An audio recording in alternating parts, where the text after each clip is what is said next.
¿Cómo le va? Muy buenos días, bienvenidas, bienvenidos. Yo soy Kenvir Puente, estamos aquí una vez más en Apuntes Parlamentarios, una producción de Radio Congreso para el canal del Congreso. Como usted sabe, una de las cosas que buscamos en Apuntes Parlamentarios es entender mejor lo que sucede en la actividad legislativa. Y muchas veces para eso lo que tenemos que hacer es dar un paso atrás del debate coyuntural y tratar de verlo con una perspectiva mucho más amplia. ¿Qué es lo que está pasando? Y sobre todo, ¿por qué pasa lo que pasa?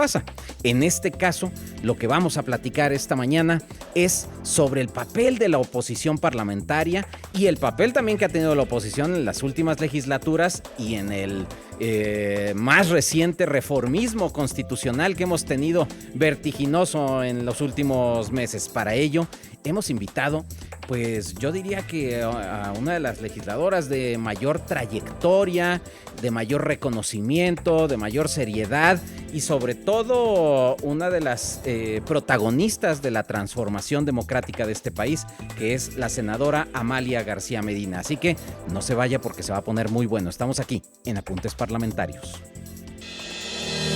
Hora de praxis. Apuntes Parlamentarios.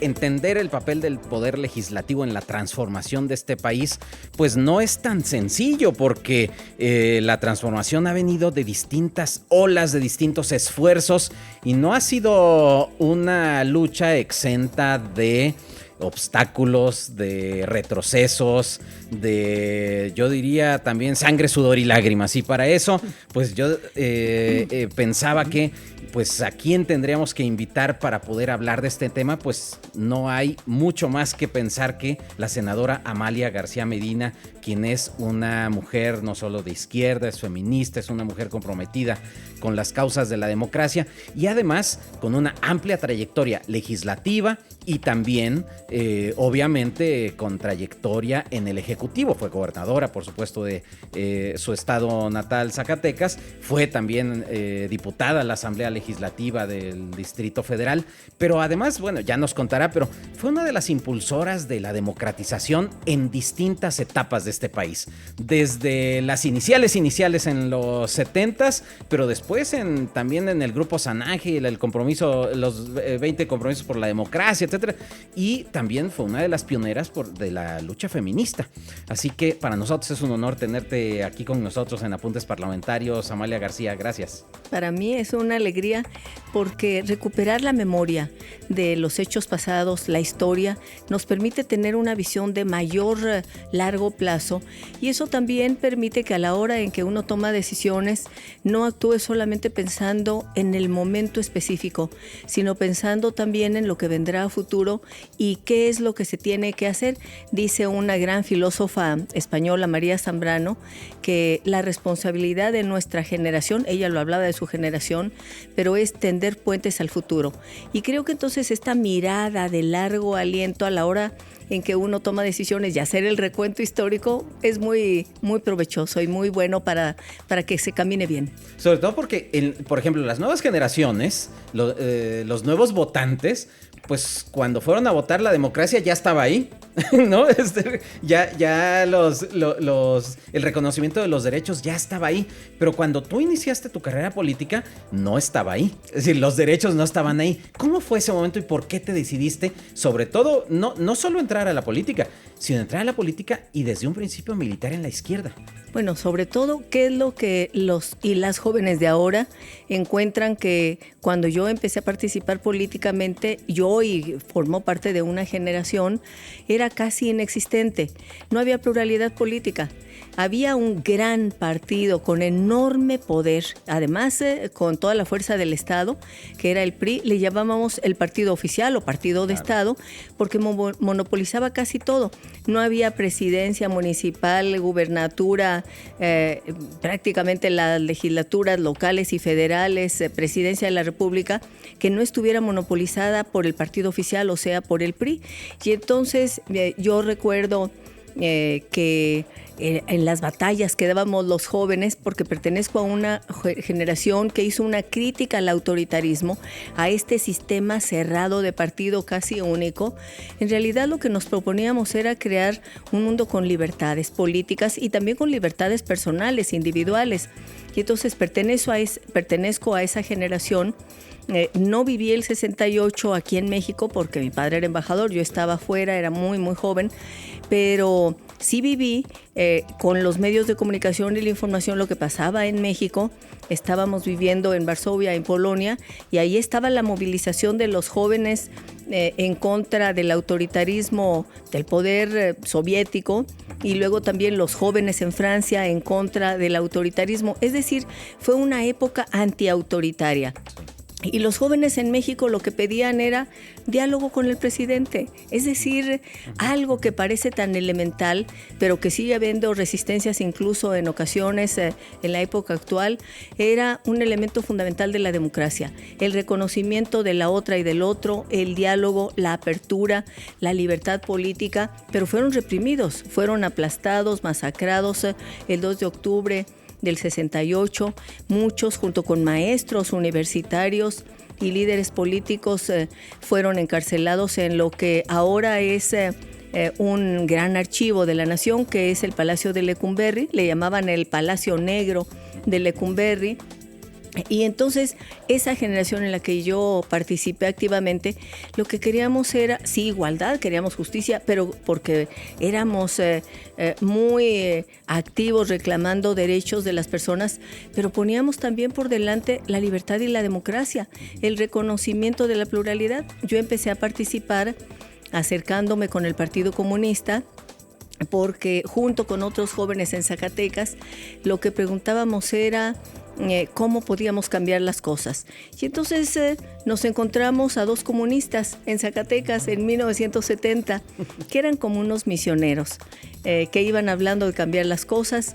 Uno era un líder minero, Chon Castro, el otro un líder campesino, José Dolores López. Y entonces con ellos decidimos participar sin registro, sin prerrogativas, para cambiar el mundo, decíamos. Claro. Ahora, cuando dices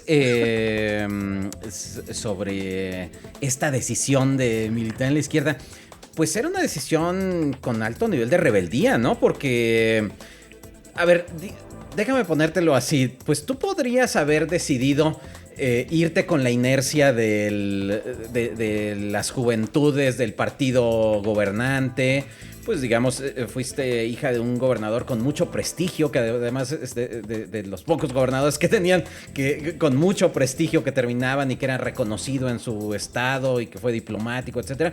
Y sin embargo, te fuiste por el camino más complicado, porque era la lucha, como bien lo dices, en la izquierda, donde pues no había... Y además había un estigma muy importante sobre el comunismo. Sí, bueno, estaba vetado. El Partido Comunista estaba no tenía prohibido, registro. Estaba prohibido, efectivamente. Antes de la reforma de los 70, claro. Bueno, ya había presos políticos que eran miembros del Partido Comunista, entre ellos el gran pintor David Alfaro Siqueiros, claro, que era muy activo políticamente, entonces fue encarcelado. Sí. Y también estaba Valentín Campa, un viejo líder ferrocarrilero que estuvo preso 13 años porque, a pesar de que él junto con Demetrio Vallejo ganaron las elecciones del sindicato ferrocarrilero con 99% de los votos, se atrevieron a criticar al poder, al sistema, y entonces había un delito que en ese momento era utilizado contra quien disentía. Se llamaba delito de disolución social. Los acusaron del delito de disolución social y los llevaron a la cárcel. Pero yo empecé con esa generación a participar porque nos parecía insostenible, era irrespirable el ambiente. Claro que había encarcelados, había persecución, y cuando empiezo a participar, entro a la Juventud Comunista y era tal el ambiente opresivo que se vivía que algunos jóvenes en Guerrero, en Chihuahua, en distintos estados decidieron que se iban a tomar las armas, que iban a la guerrilla, porque además estaba la imagen del Che Guevara, que se convirtió en un símbolo en América Latina y en buena parte del mundo. Realmente no tenían ni condiciones, ni elementos, ni armamento, ni nada para poder ir a una batalla armada, pero deciden irse a eso, los reprimen. A una parte de ellos los desaparecen, los persiguen, y lo que vino fue entonces, ante la disidencia, lo que llamamos ahora la guerra sucia. Hubo más de 500 desaparecidos que se supone que fueron tirados al mar en el Océano Pacífico. Y entonces eso a lo que nos llevó a esos jóvenes con los que yo empecé a participar fue decir, esto no puede ser así, vamos a resistir, vamos a insistir en que tenemos derecho a estar legalmente, a expresarnos. Y entonces en el Partido Comunista empezamos a dar la batalla por el registro legal del partido. Y era tal la situación, realmente incluso ante la opinión pública mundial del gobierno mexicano, que en las elecciones en las que José López Portillo fue candidato a la presidencia, como él mismo lo llegó a decir, si hubiera sido solo con su voto o el de su mamá lo hubiera ganado, porque no había más oposición, así es que si con un solo voto hubiera sido presidente. Era ya insoportable. Y él, junto con un secretario de Gobernación, un hombre formidable, Jesús Reyes Heroles, decidieron que ya había guerrilla, que había una situación también en el exterior que era penosa y que entonces habría que sentarse a dialogar con quienes estaban en la oposición, y se sentaron en la Secretaría de Gobernación con los dirigentes del Partido Comunista, y ahí se planteó una reforma, la primer gran reforma político-electoral, porque entonces se diseñó un sistema mixto, el sistema de distritos uninominales, pero también de la lista plurinominal, que permitía que quien no ganara un distrito por mayoría relativa, pero dependiendo del número de votos que tuviera voz en el Congreso, tuviera la posibilidad de estar en la Cámara de Diputados. Y empezó tímidamente una apertura, pero muy importante, y por primera vez en 1979 hubo un grupo parlamentario de izquierda, se llamó Coalición de Izquierda, en donde había personalidades extraordinarias, y con ese grupo parlamentario se empezó a plantear que se tenía que ir mucho más allá, a una apertura mucho mayor, y esto llevó a que poco a poco también en la sociedad civil se fuera generando una opinión amplia de que ese monopolio absoluto, casi absoluto, que se tenía de los espacios de poder ejecutivo, municipales, gubernaturas y presidencia de la República y congresos locales, no podía prevalecer. Fue una larga lucha, muy difícil, y finalmente creo que un parteaguas también que lastimó al gobierno fueron los sismos del 85. En los sismos del 85 la gente perdió a sus familiares, hubo un desastre en la capital de la República, en la Ciudad de México, y el poder estuvo inmovilizado. El presidente de la República recorría las calles en un vehículo blindado, el ejército resguardaba los bancos y la gente tuvo que sacar a sus heridos y a sus muertos con sus propias manos. Yo vivía en ese momento en la colonia Narvarte, muy cerca del edificio de la Secretaría de Comunicaciones. Una buena parte de los edificios que estaban ahí se cayeron, y era tal la indignación que en las siguientes elecciones, en el 88, ya había mucha irritación.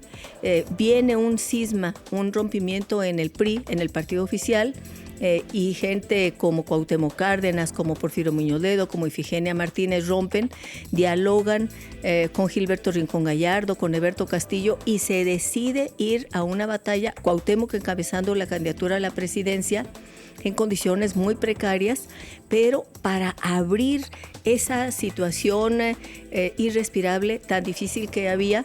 Y aunque nunca sabremos la votación que existió realmente, porque no se abrieron los paquetes electorales, se resguardaron los paquetes electorales en el sótano de San Lázaro, los resguardó el ejército. Yo fui diputada federal por primera vez en esa ocasión, fui candidata en el Distrito 1 de la Ciudad de México y también en la lista nacional plurinominal, más bien. Y nos cortó cartucho el ejército, no pudimos abrir un solo paquete, se dijo que había ganado Carlos Salinas de Gortari.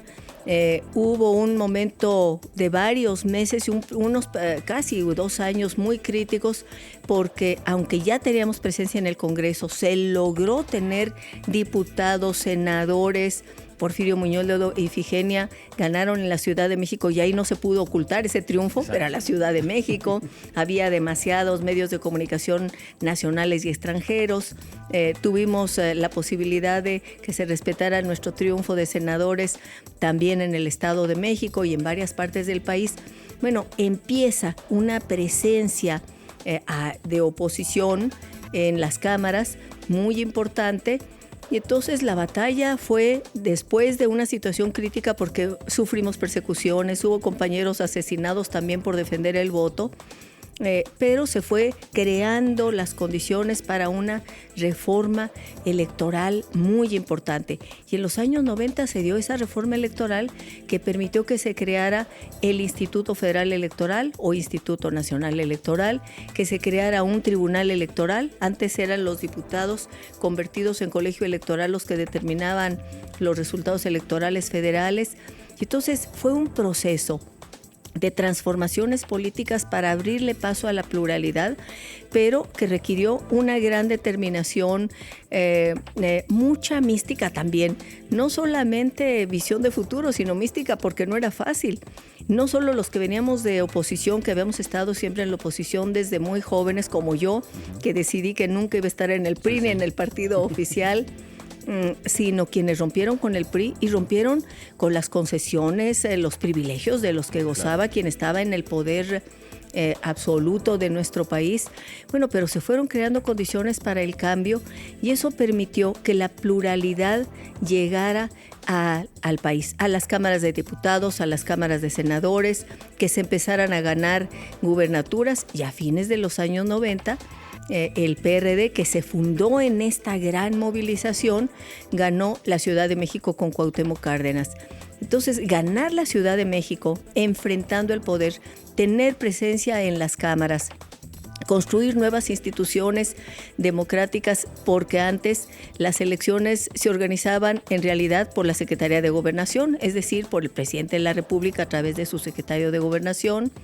La calificación la hacían los propios diputados del partido oficial, con algunas cuantas voces disidentes, pero entonces se crean nuevas instituciones que permiten que se abra paso. No había autoridad jurisdiccional, digamos, en materia electoral, ¿no? No, eso fue resultado de un gran esfuerzo y entonces hubo una etapa de avances democráticos muy importantes. Se crearon estos órganos autónomos que permitían que no todo dependiera del poder enorme del presidente de la República, porque en México además el presidente ha gozado de un enorme poder a lo largo de toda nuestra historia de vida independiente, y antes de la vida independiente, bueno, pues también había poder absoluto.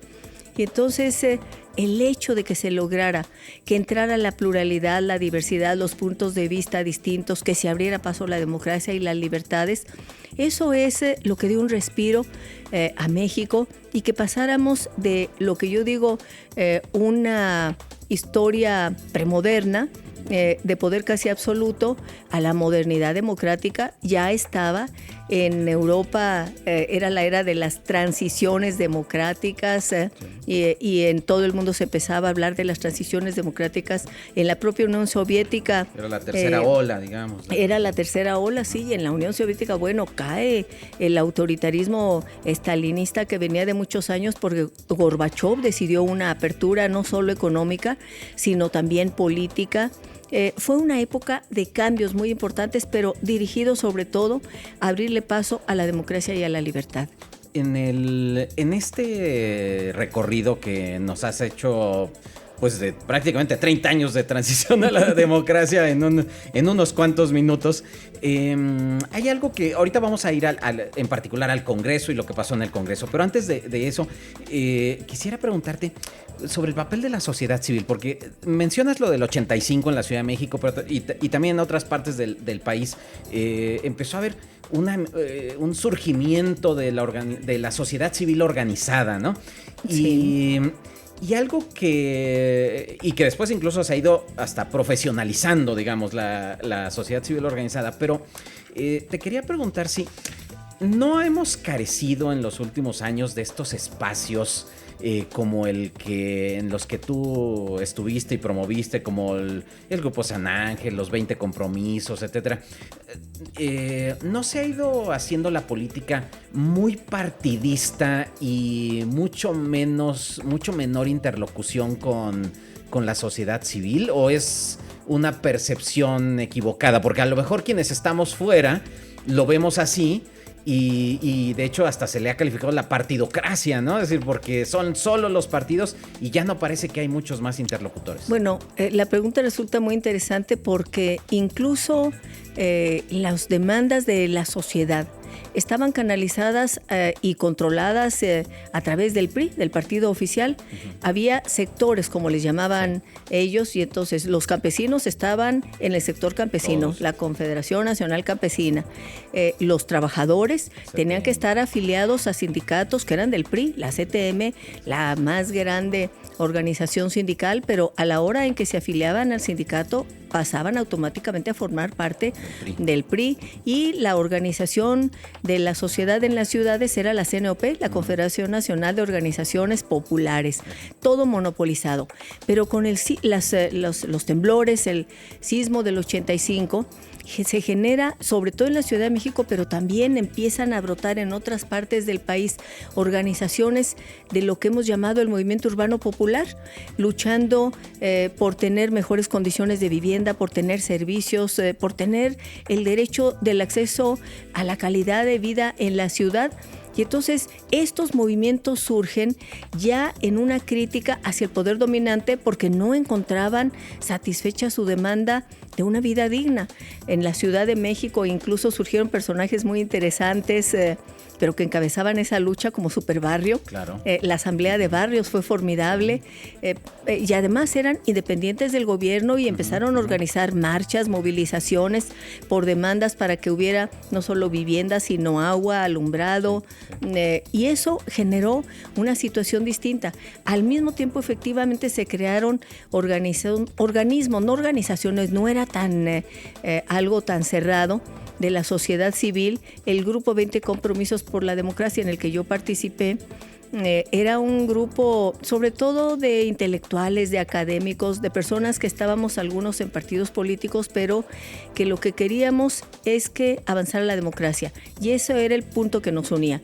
También el Grupo San Ángel, que se llamó así porque nos empezamos a reunir en la casa de Jorge Castañeda, en San Ángel, y entonces también fue un grupo muy amplio donde había intelectuales, académicos, y ahí se empezó, personas de distintos partidos que de otra manera no nos hubiéramos juntado, y empezamos a plantear reformas políticas. ¿Qué y fue de lo distintas que ideologías, ¿no? Es decir, por había supuesto, gente de derecha, de izquierda. Absolutamente. ¿no? Creo de esta pluralidad de la que hablabas, de que se buscaba en los 70s, reflejada también en ese tipo de espacios, ¿no? Bueno, ahí andaba Santiago Krill, por ejemplo, estaba Santiago Krill, estaba participando Elvester Gordillo, que todo el mundo decía, ¿qué hace Elvester Gordillo? Bueno, pues ella estaba en su lucha también por participar en el mundo sindical frente al monopolio que tenía la CTM. Exacto. Y ella quería en el ámbito sindical tener una mayor presencia. Fue muy interesante ese periodo de personalidades porque además empujaron, junto con quienes estaban sobre todo en el PRD y algunas personalidades del PAN, una reforma política, reforma político-electoral. Sí. Y lo que yo percibo con esta pregunta que tú haces y que me parece muy interesante, reitero, es que una vez que se conquistó un nuevo sistema electoral mixto, cuando se garantizó que hubiera instituciones autónomas para poder resolver los conflictos electorales, para organizar las elecciones, y luego después, a principios del año 2000, 2004, la constitución del Instituto Federal de Acceso a la Información, después Instituto Nacional Federal de Acceso a la Información. ¿Esto a qué llevó a la sociedad civil? Yo creo que se fortaleció, pero ya no en el ámbito de la lucha democrática porque se habían creado nuevas instancias, sino que se focalizó por ejemplo, los organismos defensores de los derechos humanos, aquellas organizaciones de sociedad civil defensoras de los derechos de la infancia, aquellos que han defendido, bueno, las mujeres, nuestros derechos, ¿verdad? Sí. En contra de la violencia, el movimiento feminista con una gran actividad y muy diverso que sigue presente hasta el día de hoy. Y entonces medio ambiente, también, los medioambientalistas, sí, claro. Se focalizó cada vez más en temas específicos y eso permitió una sociedad civil mucho más especializada, más rica, algunos de ellos vinculados a apoyos o de fundaciones o de organismos de otros países, sobre todo en Estados Unidos, y eso generó una enorme urticaria y crítica, pero otros, y yo diría otros vinculados a lo que en su momento se llamó la teología de la liberación, porque estaban grupos vinculados a los jesuitas, sobre todo luchando por los derechos de los migrantes que siguen muy activos hoy. Sí. Casi no los vemos en la opinión pública, pero quien más está defendiendo con más calidad a los migrantes que llegan o atraviesan a nuestro país son organizaciones de religiosos. El obispo Vera, que está en Coahuila, o varios sacerdotes en la frontera, en el norte, en Tijuana, en Mexicali, en el sur, en Chiapas. Sí. Es decir, empezó a haber grupos de sociedad civil focalizados trabajando muy intensamente, y me parece que eso le daba una enorme riqueza a la democracia. La democracia no solo como la competencia entre distintos partidos políticos, distintas visiones ideológicas, sino la democracia también como una sociedad activa, no constreñida a los partidos políticos. Y se fue a dar un salto en lo que un filósofo italiano decía: se pasó de la condición de súbditos a la de ciudadanos, que es no solo ejercer el voto, sino participar activamente en la vida de la sociedad y de tu país de manera constante y cotidiana. Y ahora lo que muchas veces damos por sentado, por eso te decía que las nuevas generaciones pareciera que pues ahí han estado siempre esta pluralidad, o estas organizaciones, o este movimiento social, o el feminismo, como si hubieran salido por generación espontánea, cuando realmente pues le costó a varias generaciones darnos esa condición de la que afortunadamente hoy disfrutan las nuevas generaciones. Absolutamente, y además empezó a haber un diálogo entre organizaciones de la sociedad civil y quienes estaban o estábamos en espacios de representación popular.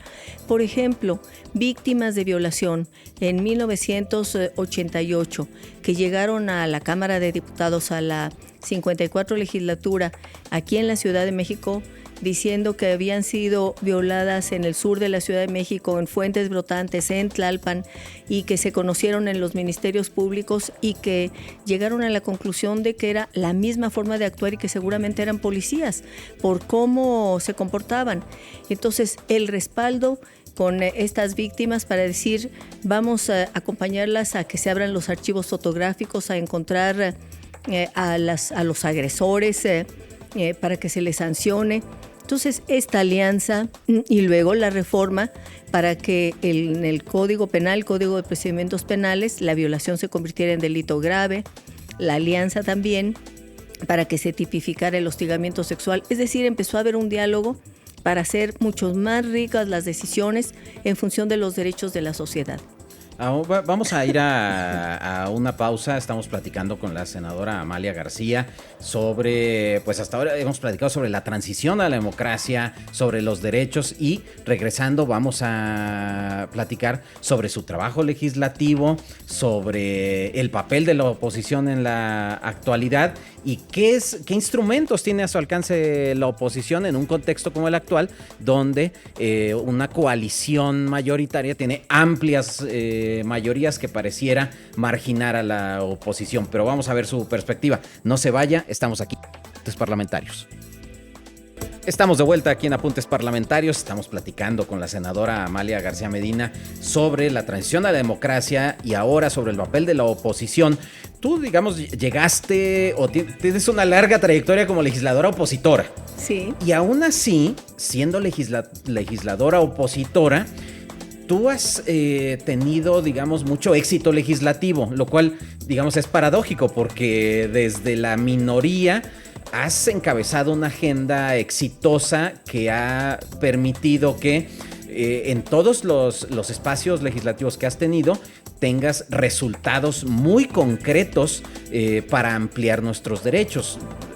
Yo sé que pues, a lo mejor tú no lo vas a decir, pero desde, a ver, si es la Asamblea Legislativa, pues la creación de la Comisión de Derechos Humanos, la ley para elegir a nuestras autoridades en la Ciudad de México, que cuando fuiste senadora, lo mismo en una legislatura donde, pues una legislatura clave, la primera vez que fuiste legisladora, porque fue la 57, entonces que es emblemática para la transformación de este país. Y sobre eso te quería decir, a ver, el Congreso también estaba diseñado era un Congreso diseñado institucionalmente para una mayoría legislativa de un partido. Platícanos un poco de este proceso de transformación del Congreso mexicano. Bueno, esto que dices es importantísimo, importantísimo. El PRI monopolizaba todo. Incluso el órgano de verdadera decisión se llamaba, no era la Junta de Coordinación Política, no existía la JUCOPO, que es plural, sí. Que ahora es diversa, sino era la Gran Comisión, claro. Así con mayúscula. Sí.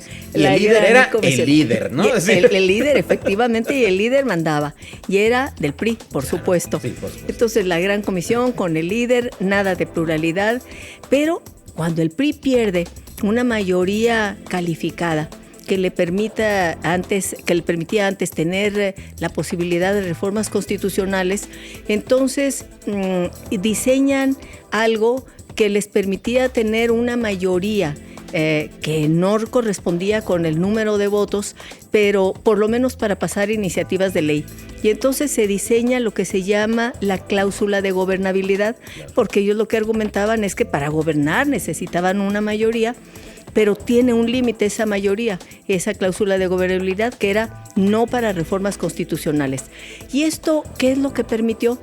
Obligó a que hubiera diálogo, a que hubiera búsqueda de consensos, a que se buscaran acuerdos, a que se hiciera lo que en un Congreso debe hacerse, buscar cómo mejorar una iniciativa escuchando a otras y a otros, y eso permitió que hubiera avances, esa pluralidad, y por eso cuando se dice que se requiere gobernar y se necesitan mayorías, yo digo, una mayoría puede ser, pero una mayoría absoluta que tenga poder para modificar la Constitución, no.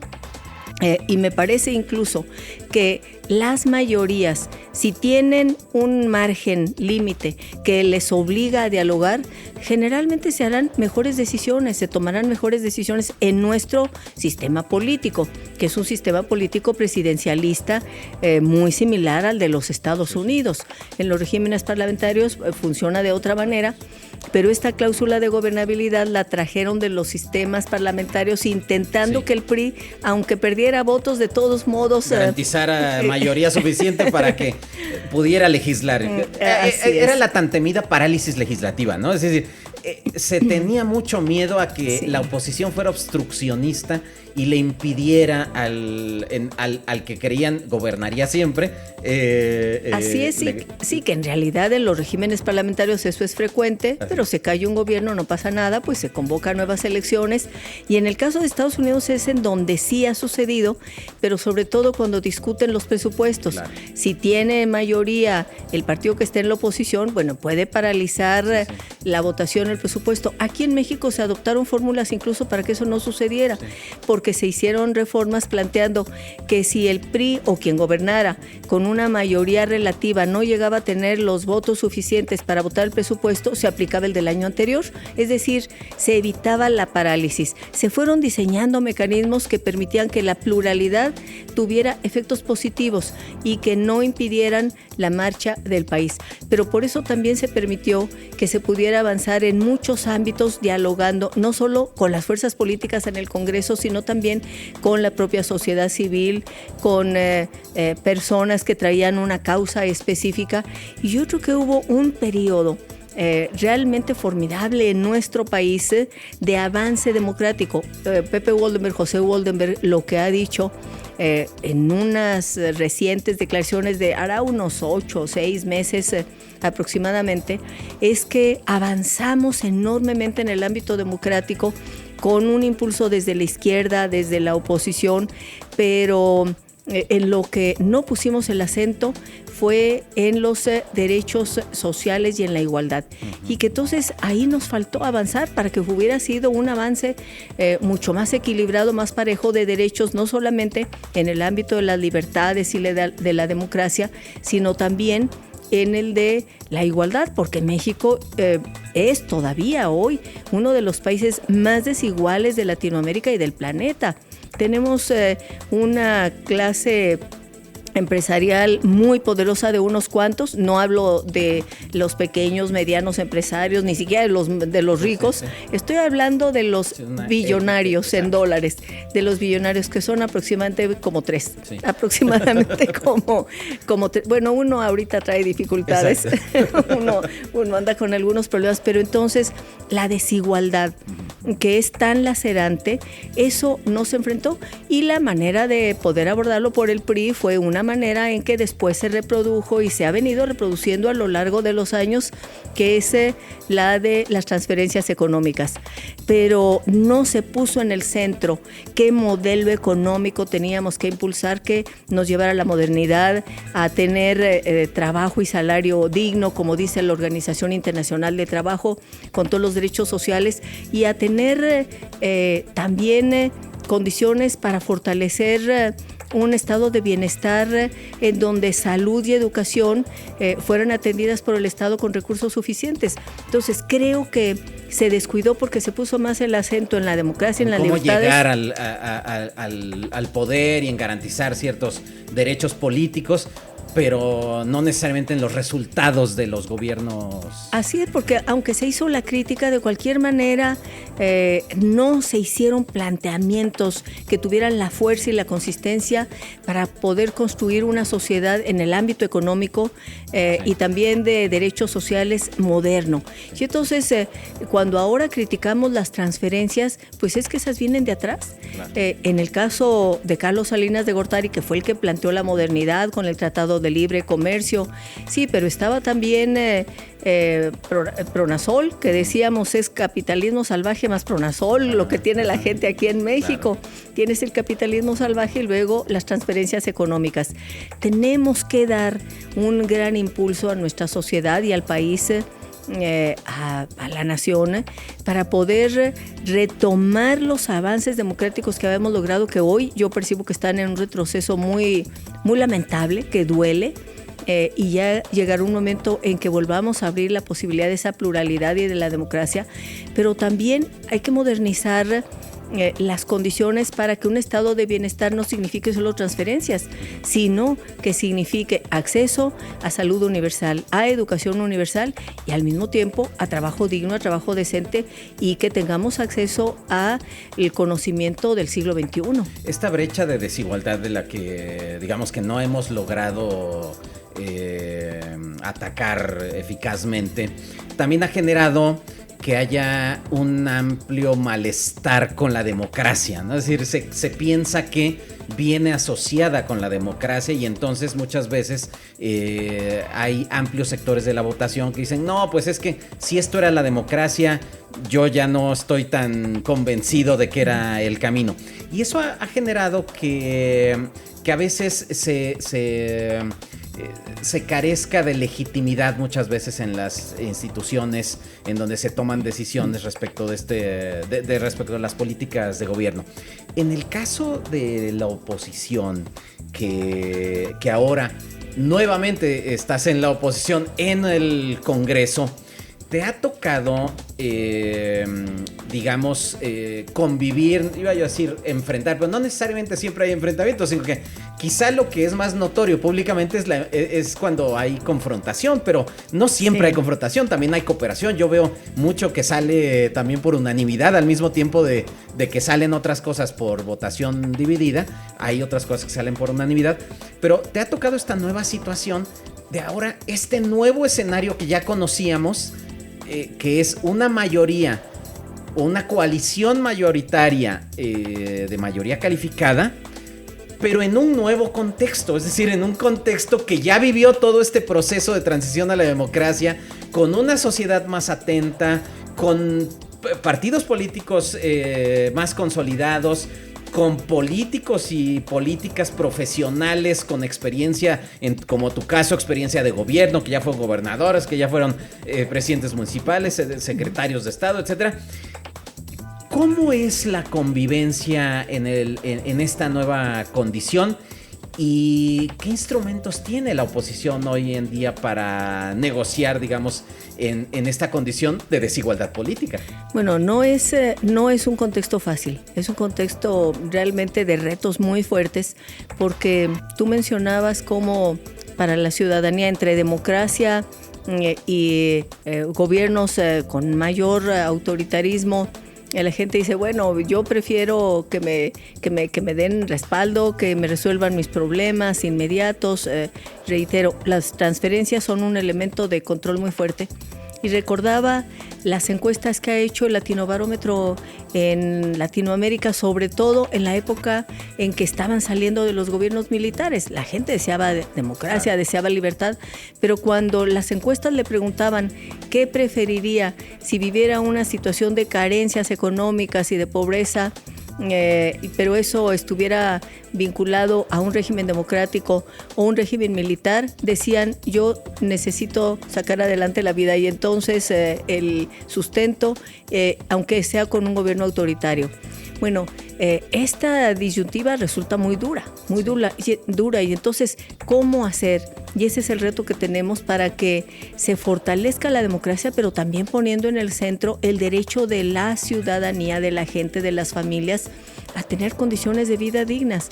Y creo que esa es parte de cómo tenemos que ir abriendo espacio en las cámaras y en este caso en el Senado a un diálogo. No ha sido posible en estos primeros meses de esta legislatura, porque la avalancha de reformas constitucionales ha sido tan grande. Yo le llamo el tsunami.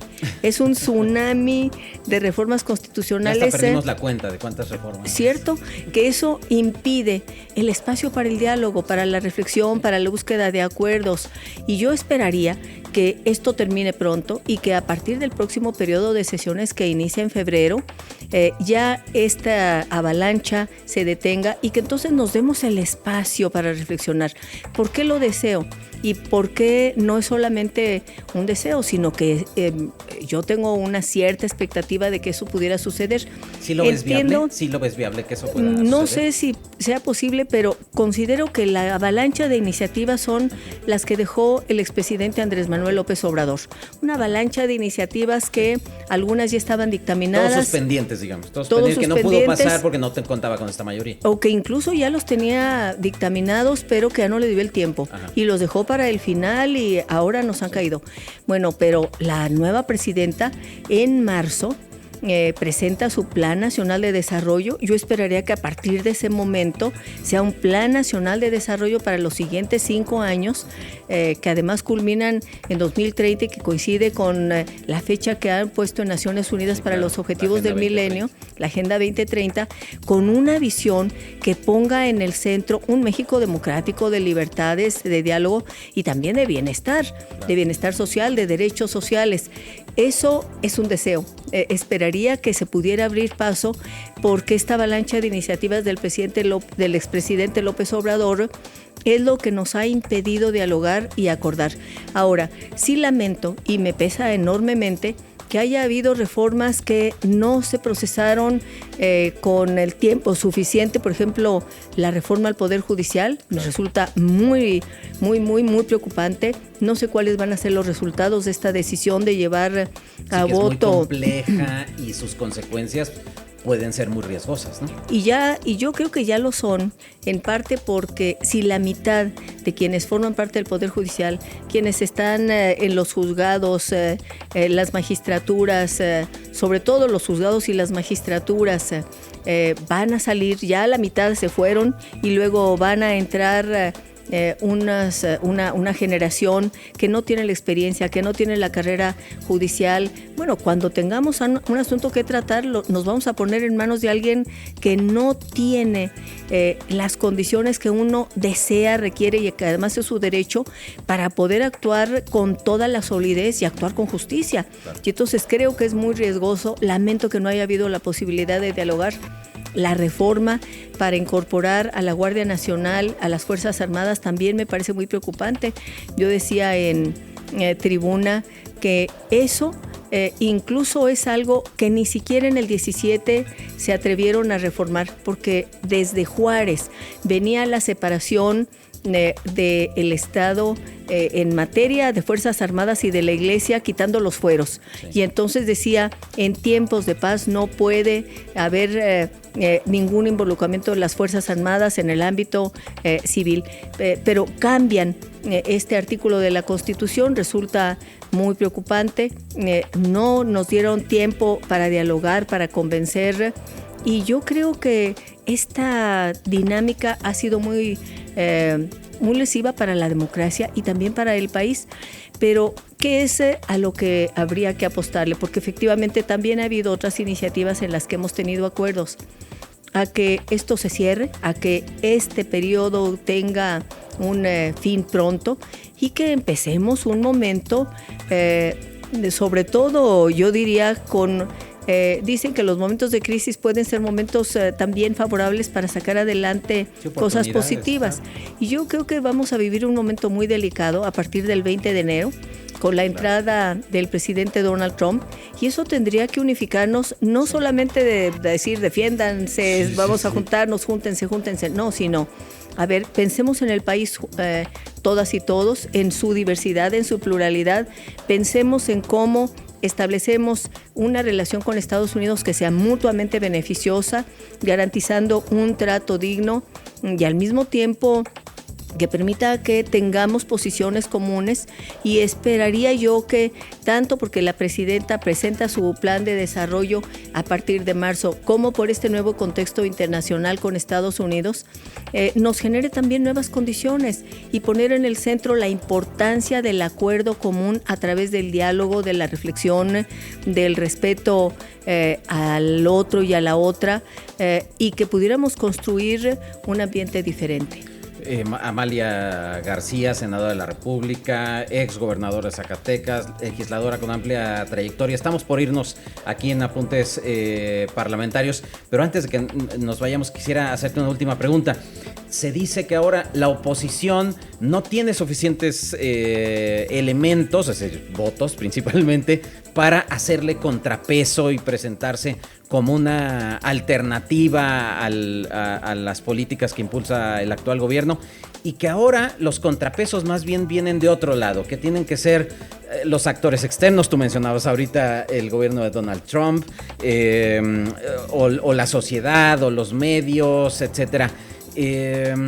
Eso pues nos dibuja un panorama como aquel que teníamos, que platicamos ahorita al inicio de nuestra charla, ese México de los 70s. ¿Tú crees que esto pueda cambiar en los próximos años? Bueno, no es fácil, porque yo veo a los partidos políticos en crisis, no solo en México, sino en el mundo. Bueno, voltea uno a ver Argentina y voltea a ver Europa, algunos países, Polonia, el propio Estados Unidos. Hay una crisis, Francia, Italia, hay una crisis de los partidos políticos y de la política como la vivimos en el siglo XX. Y estamos en un momento de cambios en el planeta. Aquí yo lo que esperaría es que haya nuevamente un resurgimiento de la sociedad civil muy activa, y efectivamente la presencia de los medios de comunicación, de las opiniones de ciudadanas y ciudadanos, juegan un papel fundamental en la democracia. Y los partidos políticos o asumen responsabilidades que tengan que ver con los intereses de la ciudadanía, pero además con proyecto de país, con el futuro del México que queremos, o desaparecerán. Y hablo de la mayoría, incluso en el propio partido gobernante. Yo lo que veo es que, aunque han actuado con una visión y un planteamiento monolítico, lo que yo percibo es que también ahí hay al interior visiones distintas que no se han expresado todavía públicamente, pero que podrían contribuir a democratizar la política de nuestro país, y entonces abrir la posibilidad del diálogo. Como tú decías, vengo de una izquierda que incluso en ocasiones, siendo muy pequeña en número, logró que avanzaran visiones y propuestas porque se generaron condiciones para el diálogo. Y entonces en esta ocasión yo esperaría que incluso en medio de esta crisis de partidos políticos, en este cambio crucial que está viviendo el planeta y también México, que pudiéramos abrir la posibilidad del diálogo pensando en qué, pensando en el México que queremos y que merecen todas y todos para los próximos años. Claro, y que estoy seguro, yo creo que estás de acuerdo conmigo en que ningún partido político quiere dejar como herencia pues un régimen autoritario, sino por el contrario, todos quieren que la herencia de sus respectivos gobiernos sean de un México más igualitario, más moderno y más democrático. Ojalá que todos contribuyamos a que así sea, ¿no? Así es, y yo a lo que le apuesto, y me gustaría que le apostáramos en el Congreso, es a dar argumentos. La polarización es tremenda, llegan momentos que son verdaderamente explosivos, pero yo le apuesto a los argumentos, a que demos planteamientos, a que intentemos convencernos, a que pongamos por delante la inteligencia, y yo creo que si uno pone por delante eso, encontrará eco. A lo mejor no inmediatamente, pero apostémosle a la inteligencia, a la racionalidad, a convencer a la otra, al otro, con razones y no con la descalificación o con el poder, ¿verdad?, de la mayoría y aplastando. Entonces, ojalá que podamos lograr abrir esa posibilidad, por lo menos es mi apuesta, y en general, a lo largo de la vida en mi participación parlamentaria y también en otros espacios, yo le he apostado, sí, a la firmeza en mis convicciones, pero también al diálogo. Pues ojalá que nuestro Congreso siga siendo, y si no es así, que recupere ser el espacio para el debate de propuestas, de ideas y de razones. Amalia García Medina, muchísimas gracias. Ha sido un honor tenerte aquí en Apuntes Parlamentarios. Igualmente, muy sabrosa la plática. Muchísimas gracias, y gracias a usted que nos ha acompañado. Ya nos vamos, no sin antes agradecerle también al equipo de producción encabezado por Lulú Ruiz, en la operación a Cassandra Guzmán. Yo soy Kenvir Puente y nos vemos aquí la próxima en Apuntes Parlamentarios.